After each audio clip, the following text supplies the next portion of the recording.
If you want to experience progress, you must be clear about that which you are seeking to progress toward. Clarity precedes progress.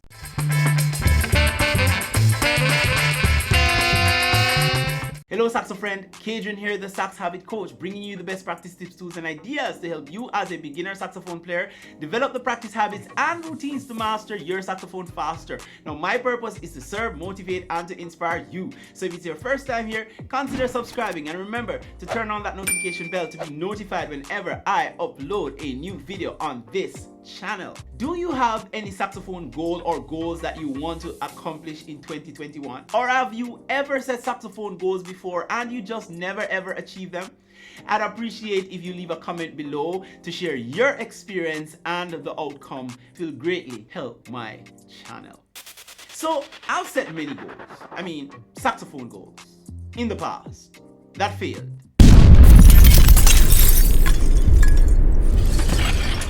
That never worked. And the biggest reason was that I was going about it the wrong way. Now in this video, I'll share with you one of the best methodologies to use to ensure that you achieve your saxophone goals. So let me get a few things out of the way first. If your goals are not written down, they are not really goals.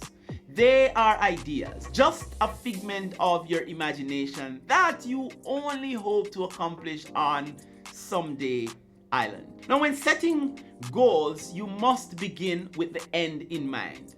As the late Stephen Covey said, think about why. Connect to some underlying purpose for your saxological goals. And of course, your goal needs to have a target. You cannot hit a target that you can't see, and that could be physically, psychologically, or saxologically. If you don't know what harbor you're heading for, no wind is the right wind, according to Seneca, the philosopher. So how many goals should you set? A small number, because too many goals defeats the purpose. Like saying I'm going to post 100 covers on YouTube for 2021, learn 25 new licks, plus this, plus that, and that, and this. Wrong. Now, before you even start, your brain is going to shut you down. And you know why in just a minute. Now, failure is common with people trying to do too much too soon. Oops. I know all too well about this from my own experience. Another thing to avoid is a lack of belief that you'll achieve your sax goal. Now, lack of self-belief causes failure of achievement of goals set. Like I've seen so many times where people say, I will never be able to play like that. In essence, don't set a goal you don't believe you can achieve. Now, you need to make a plan of how you're going to achieve your goals that you're setting. In another video, I will share with you what to do to support your goals. But for now, let's break down the sax goals in smaller bite-sized steps. Now, the question was once asked of how to eat an entire elephant. The obvious answer is one bite at a time.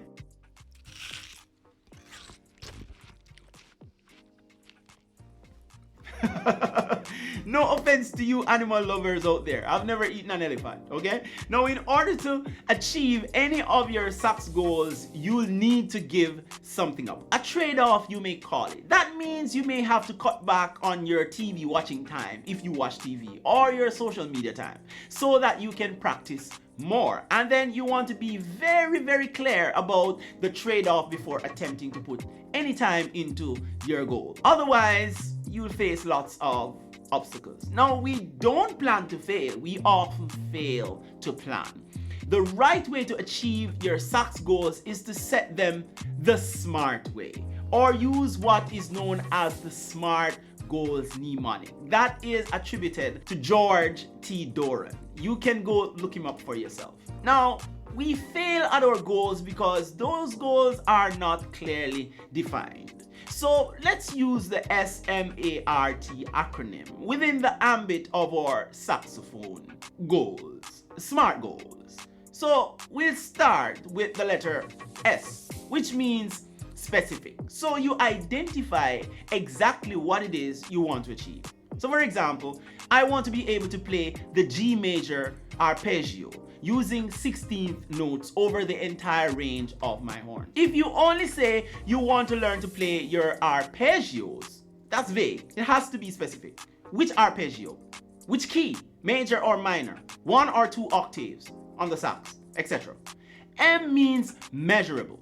I want to be able to play the G major arpeggio over the entire range of my horn using 16th notes at 100 beats per minute. You must be able to measure it, and the metronome will do just that. Maybe you start at 60 beats per minute, but the goal is to get to 100 beats per minute. If you are just playing without a measuring device, you don't really know how fast or how slow you can play flawlessly, right? What you're playing. A is attainable. It means that the goal is within your control to achieve. So if you spend the time to practice over and over, you will get there. It's attainable. You have full control over the outcome. Not like setting a goal to win the lottery, which isn't attainable because it isn't within your control to achieve it. You get my drift? R is for realistic. So it's within your power to achieve and is possible right now. You can learn how to play the G major arpeggio in 15 minutes or less. An unrealistic goal would be that you're just starting to play the saxophone, but you set a goal to play like Michael Brecker, Train, Parker, Stan Getz, etc. within a week or a month. By the way, on the point of learning your arpeggios, I have a future video that I'll teach you a strategy to learn any lick or scale within 15 minutes. Stay tuned for that. T is for time bound. So your goals must have a timeline associated with it. Otherwise, you will not be motivated to achieve the goal. Setting a goal to learn the G major arpeggio full range on your horn using 16th notes at 100 BPM within a month is both realistic and time bound. If you start at 60 beats per minute, then each day you just bump up the metronome by 1 or 2 beats. Voila! At day 30, you would have gotten there if you consistently practiced each day. So in this video, you've learned that one of the best ways to set your sax goals mean that you must first write them down and set them in a SMART, S-M-A-R-T way. Your sax goals should be specific, measurable, attainable, realistic, and time-bound. Now, in an upcoming video, as I said before, I'll share what is necessary to have in place to achieve your sax goals, because writing the SMART goals alone will never guarantee that they will be achieved. Have you ever set SMART goals, smart saxophone goals before? Leave us a comment below.